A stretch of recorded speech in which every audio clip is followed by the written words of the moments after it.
خبردار، روحانی علم و نالج، آگاہی اور معلومات کے بغیر حاضری و تسخیر جن و موکلات، ہلاکت و تباہی دشمن، محبت و تسخیر، حاضری مطلوب اور ہر قسم کی زکوٰۃ اور چلکشی کا عمل کرنے سے اجتناب کیجیے گا، نیز یہ کہ ناجائز و نامشروع مقاصد کے لیے کوئی بھی وظیفہ و عمل نہ کیا جائے۔ بسم اللہ الرحمن الرحیم۔ السلام علیکم ناظرین۔ خواتین حضرات، کبھی کبھی بیماری کا علاج معالجہ بہت لمبا ہو جاتا ہے۔ اکثر اوقات یہ ہوتا ہے کہ بیماری میڈیکل رپورٹ میں نہیں آتی، میڈیکل رپورٹ کلیئر ہوتی ہے لیکن آدمی بیمار ہوتا ہے۔ بعض اوقات یہ بھی ہوتا ہے کہ ڈاکٹر کہتا ہے کہ یہ بیماری سمجھ میں نہیں آ رہی اور سمجھ سے بالاتر ہے، اور کبھی ڈاکٹر یہ بھی کہہ دیتا ہے کہ بیماری دوا سے نہیں دعا سے ختم ہوگی اور دعا بھی کیا کریں۔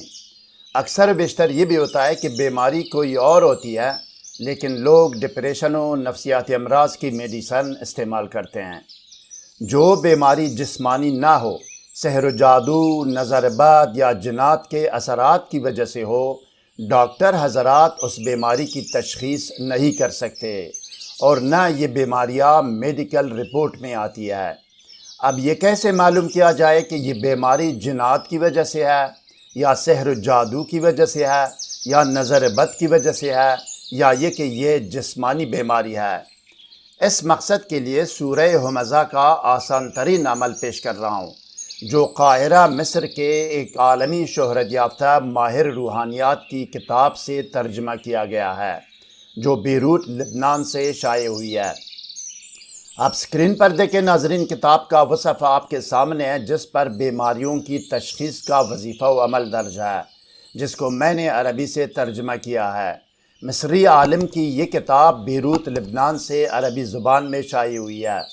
عربی آپ خود بھی سمجھ سکتے ہیں اور کسی اور عربی دان سے اس کی تصدیق بھی کرا سکتے ہیں۔ مزید جاننے اور آگے بڑھنے سے پہلے اس ویڈیو کو لائک اور شیئر کریں۔ ہر نئی ویڈیو سے باخبر رہنے کے لیے اسکالر ٹی وی کو سبسکرائب کریں، بیل آئیکن کو پریس کر کے آل پر ضرور کلک کیجیے گا تاکہ ہر نئی ویڈیو کا نوٹیفیکیشن آپ کو بر وقت مل سکے۔ شکریہ ناظرین۔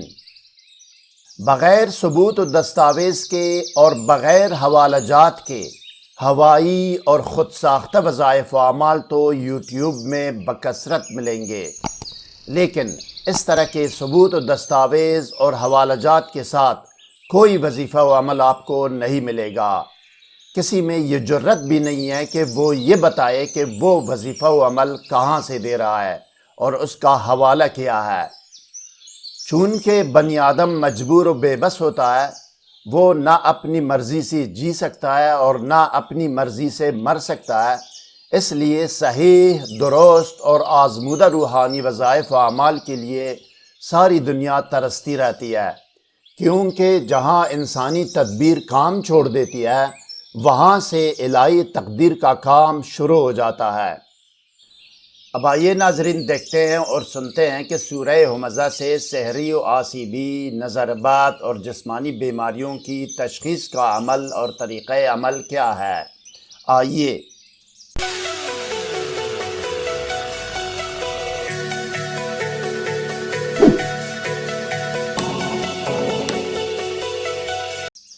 عمل کرنے والے کو چاہیے کہ بیمار کا پہنا ہوا زیر استعمال کپڑا لے، قمیص ہو یا شرٹ ہو، جو بھی ہو، دھویا ہوا نہ ہو، دھوئے بغیر لے، تشخیص بیماری کی نیت کرے، باوضو اور باطہارت کمرے میں کسی بھی خوشبو کی دھونی دے، عود ہو، عنبر ہو، گلاب ہو یا مٹرملن اگربتی جو بھی ہو، یا یہ کہ اپنے آپ کو سادی عطر یا خوشبو لگائے، انچی ٹیپ سے یا پیمانہ سے یا کسی اور چیز سے اس کپڑے کی پیمائش کرے، پیمائش کر کے اپنے پاس لکھ لے یا یاد رکھے کہ پیمائش کتنی ہے۔ اب کپڑا سامنے رکھے، پہلا کے رکھے یا جس طرح بھی رکھنا چاہے رکھے، 7 یا 11 مرتبہ درود شریف پڑھے، اس کے بعد 1 مرتبہ بسم اللہ الرحمن الرحیم پڑھ کر 3 مرتبہ آخری پارہ کی سورہ ہمزہ پڑھے، 3 مرتبہ سورہ ہمزہ، ویل لکل ہمزۃ لمزہ، 3 مرتبہ سورہ ہمزہ پڑھنے کے بعد 3 مرتبہ عزیمت پڑھے، 3 مرتبہ عزیمت کے بعد آخر میں بھی 7 یا 11 مرتبہ درود شریف پڑھ کر اس کپڑے پر یا قمیص پر یا شرٹ پر دم کرے۔ اب اس پر دم کرنے کے بعد اس کپڑے کو دوبارہ پیمائش کرے۔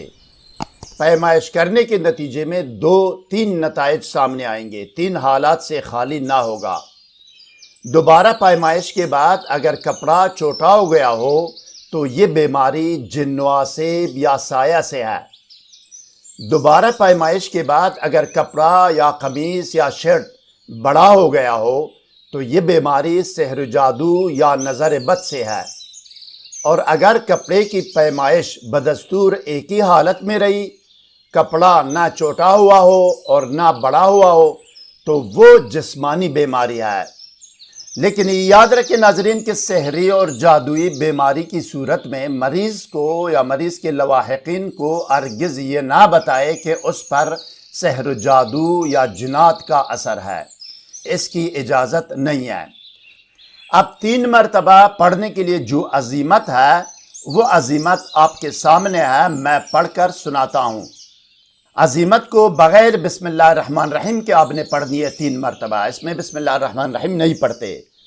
اقسمت علیک یا میمون یا ابا نوح ان تنزل علی هذا الاثر وتبین ما کے بعد اگر بیمار مرد ہو تو کہے ما بصاحبہ، مرد کے لیے کہے ما بصاحبہ، اگر بیمار عورت ہو تو کہے ما بصاحبہا، عورت کے لیے کہے ما بصاحبہا، من المرض ان کان من الجن او من الانس او من اللہ فان کان من الجن فقصرہ وان کان من الانس فطولہ وان کان من اللہ تعالی فابقہ علی حالہ بحق هذه السورة الشریفة الوحا الوحا العجل العجل الساعة الساعة۔ مزید کوئی سوال ذہن میں ہو تو کمنٹ سیکشن میں ہم سے رابطہ کریں، ہم آپ کو ضرور جواب دیں گے۔ ہر نئی ویڈیو سے باخبر رہنے کے لیے اس ویڈیو کو لائک اور چینل کو سبسکرائب کریں اور بیل آئیکن کو پریس کر کے آل پر ضرور کلک کیجئے گا۔ اگلی ویڈیو تک خدا حافظ، سبسکرائب کرنے کا شکریہ۔ والسلام علی من اتبع الہدی۔